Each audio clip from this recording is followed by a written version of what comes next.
We are always ready. हम अपनी बहरी, बर्री और फ़ज़ाई अफ़वाज की बात कर रहे थे जो इस वक्त हाई अलर्ट पे हैं, रेड अलर्ट पे हैं। Air commodore retired Khalid Chishti साहब हमारे साथ मौजूद हैं, उनसे बात करते हैं। खालिद चिश्ती साहब, जो मॉडर्न वॉरफेयर है उसमें ज़ाहिर है फ़ज़ाइया का किरदार बड़ा अहम है। इससे पहले जो हमने मिस एडवेंचर भारत की तरफ से देखा था और अभिनंदन साहब को जो हमने चाय पिला कर यहाँ से भेजा था, वो भी हमारी फ़ज़ाइया का मॉडर्न डे तारीख़ में एक कारनामा था जिसे हम आज तक सेलिब्रेट करते हैं। क्या माहौल होता है इन दिनों में as far as Pakistan air force is concerned? बहुत बहुत शुक्रिया मुझे अपने प्रोग्राम में लेने का। देखिए, फाइटर पायलट जो हैं वो, या कोई भी पाक फ़ज़ाइया की जितनी टीम होती है, वो एक एक्सटेंडेड आर्म होते हैं बेसिकली कौम का, इमोशंस का और उनकी फीलिंग्स का। और जो जज्बा लोगों में होता है, हम बुनियादी तौर पर फेस पर या फ्रंट पर और बॉर्डर्स पर, हवाओं में, समंदरों में हम उनकी नुमाइंदगी कर रहे होते हैं। मुझे अपने ज़माने का वक्त याद है, ऑब्वियसली इतने चार्ज होते थे यंग ऑफिसर्स, जब मैं खुद थोड़ी सीनियर पोजीशन पे था, तो मुझे याद है कि उनको रोकना मसला होता था कि किस वक्त उनको ज़रा होल्ड बैक करना है, because they were full of aggression, they were all wanting to take part. और अगर कोई सिलेक्टिव ग्रुप को किसी वक्त डिटेल करना पड़ता था तो वो एक बहुत बड़ा चैलेंज ये होता था कि दूसरे लोग एक अपसेट हो जाते थे कि मेरा नाम अभी क्यों नहीं आया, मुझे आज फ्लाइंग क्यों नहीं मिली, मैं भी कंट्रीब्यूट करना चाहता हूँ। तो ये जैसे मैंने अर्ज किया, जिससे कौमें इंस्पायर होती हैं अपने कॉज और जज्बे की वजह से, वही एग्जिबिट हो रहा होता है पाक फ़ज़ाइया के तमाम टीम में, चाहे वो पायलट हों, इंजीनियर्स हों, इवन ग्राउंड के टेक्नीशियंस।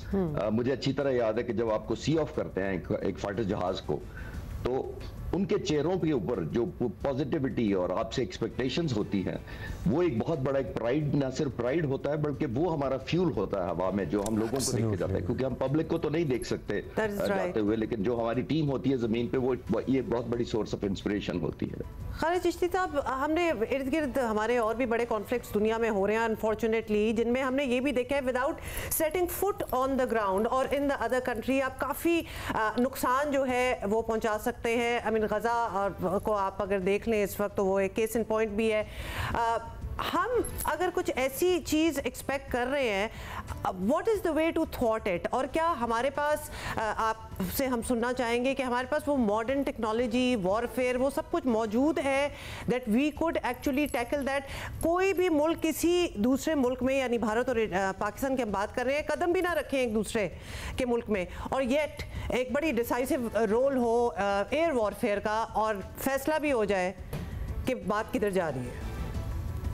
जी, बड़ा ज़बरदस्त सवाल है आपका। वो इसलिए कि आजकल की मॉडर्न वॉरफेयर, ये हकीकत है कि पॉजिटिवली एयर से ही पॉसिबली शुरू होंगी और शायद एयर पे ही कल्मिनेट होंगी। आई एम नॉट अंडरमाइनिंग कोई किसी का रोल या किसी फोर्सेस का, they are as important, but air, क्योंकि because of the speed, because of the agility and because of the focus and the fire power, जो इसकी स्ट्रेंथ है, वो आपने देख लिया दुनिया में एयर पावर कितनी इफेक्टिवली इस्तेमाल अगर की जाए तो कितने डेविस्टेटिंग इफेक्ट्स क्रिएट कर सकती है और रिजल्ट क्विकली अचीव कर सकती है। मैं पिछले 5-6 साल से अपने शौक में पाकिस्तान एयरफोर्स पे डॉक्यूमेंट्रीज बनाता हूँ अपने एक चैनल के लिए, और मुझे ये प्रिविलेज है कि पाकिस्तान एयरफोर्स के बहुत सारे जो बेसिस हैं, न्यू एसेट्स हैं, न्यू इंडक्शंस हैं, पाकिस्तान एयरफोर्स ने मेरे पे ट्रस्ट किया और मुझे एक्सेस दिया उन पायलट्स तक जो लेटेस्ट J-10C जो अभी इंडक्ट हुए थे वो उड़ा रहे हैं, या JF-17 ब्लॉक 3 उड़ा रहे हैं।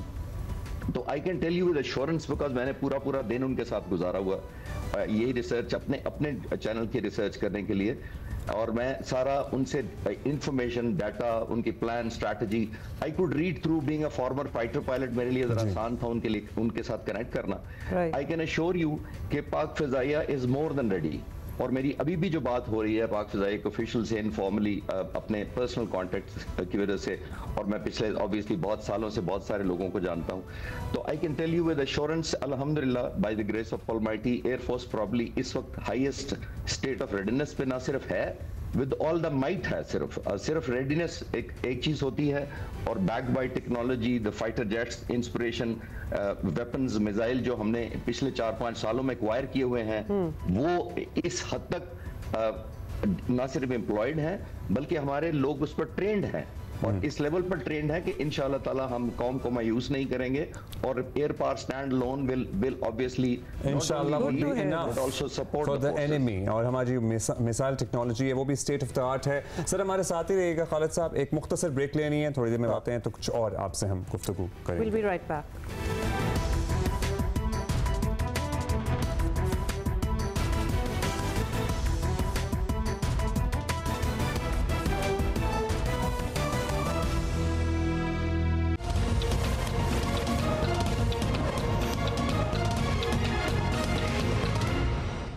Air commodore retired Khalid Chishti साहब हमारे साथ मौजूद हैं और हम उनसे ऑपरेशनल रेडीनेस की बात कर रहे थे पाकिस्तान एयरफोर्स की।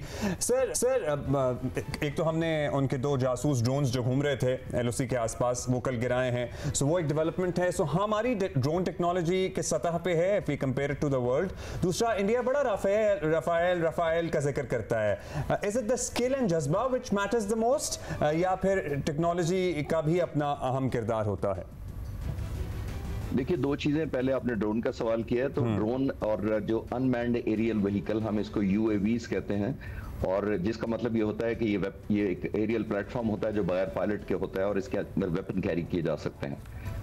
ये मैं एडमायर करना चाहूंगा पाक फिजाई की प्रेजेंट लीडरशिप और प्रेजेंट एयर चीफ को, जिन्होंने फोरसी किया कि किस तरह के हालात आ सकते हैं जहां पे हमने टेक्नोलॉजिकल एज इन अपने राइवल दुश्मन के ऊपर होना चाहिए। और मुझे बताते हुए आपको इत्मीनान और खुशी महसूस हो रही है कि पाक फिजाई का clear cut in unmanned aerial vehicle, जिसको आप कॉमनली ड्रोन कहते हैं, उस पर बहुत क्लियर एज है। और ये सिर्फ एज ड्रोन वो नहीं है जो आप जिसका जिक्र कर रहे हैं मारे गए हैं, ये ऑलमोस्ट एक फाइटर जेट जितना वेपन उठाकर ले जा सकते हैं अक्रॉस, और ऑलमोस्ट 35 से 40 घंटे उड़ सकते हैं हवा में without a pilot, no refueling, no coming back to the base. और सेफ्टी इसके अंदर इसलिए है कि पायलट्स, वही पायलट जो स्टेट ऑफ द आर्ट जहाज खुद उड़ा रहे होते हैं, वही इनको कंट्रोल कर रहे होते हैं।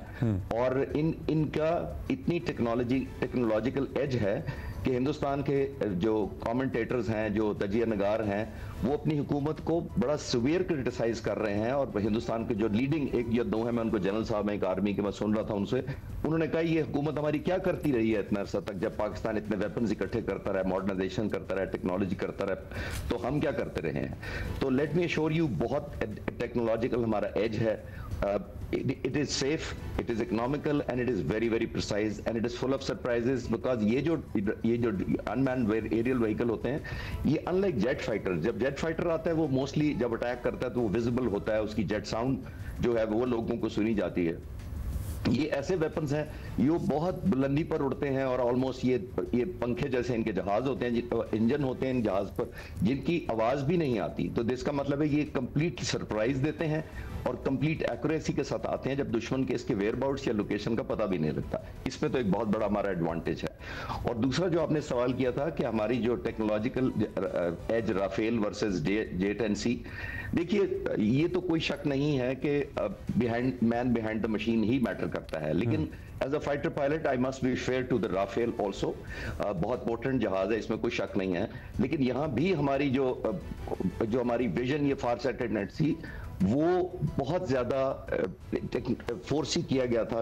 और J-10C जो लेटेस्ट जहाज हैं, ब्लॉक 4.5 जनरेशन के, वो 3 साल पहले प्रेजेंट लीडरशिप ने इंडक्ट किए थे, एक रिकॉर्ड टाइम में। ना सिर्फ इंडक्ट किए थे बल्कि डे एंड नाइट ऑपरेशनलाइज भी किए थे।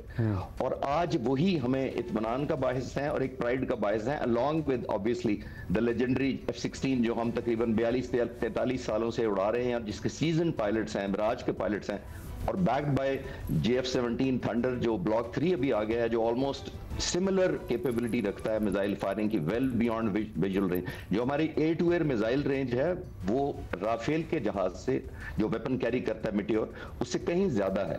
तो ये भी इत्मीनान की बात है। इंशाल्लाह ताला सिर्फ जज्बा ही नहीं होगा, टेक्नोलॉजिकल हमारी एज भी उनके ऊपर ज्यादा है इस वक्त प्रेजेंट जब मैं आपसे बात कर रहा हूं। हम यहाँ ये भी कह दें कि यकीनन ये सारी टेक्नोलॉजी, ये सारा ये वॉरफेयर जो हमारे पास है, मशीनरी, ये हमारे दिफा के लिए होगा। वी आर, या हम दोबारा ये कहना चाहते हैं कि हम पे अगर अटैक हुआ तो we will obviously react to it, और पहल तो ना हमने पहले कभी की है ना अब हम करेंगे। लेकिन ये आपने अच्छी बात की है कि आपने बता दिया है कि क्या लेवल ऑफ वेपनरी हमारे पास मौजूद है, ताकि अगले दुश्मन को बड़ी अच्छी तरह पता होना चाहिए और उनको भी तैयार रहना चाहिए और हम भी उसको ट्राई आउट करने के लिए, यूज करने के लिए अगर आप हमें ऑप्शन देंगे तो हम करेंगे। हम जंग के ख्वाहिशमंद नहीं है इस खित्ते में, ना अपने मुल्क में। जाहिर है हम नहीं चाहते कि जंग हो, लेकिन अगर जंग हम पे मुसल्लत की गई तो फिर ईंट का जवाब बड़े वाले पत्थर से दिया जाएगा। एयर कमोडोर खालिद चिश्ती साहब, थैंक यू सो मच।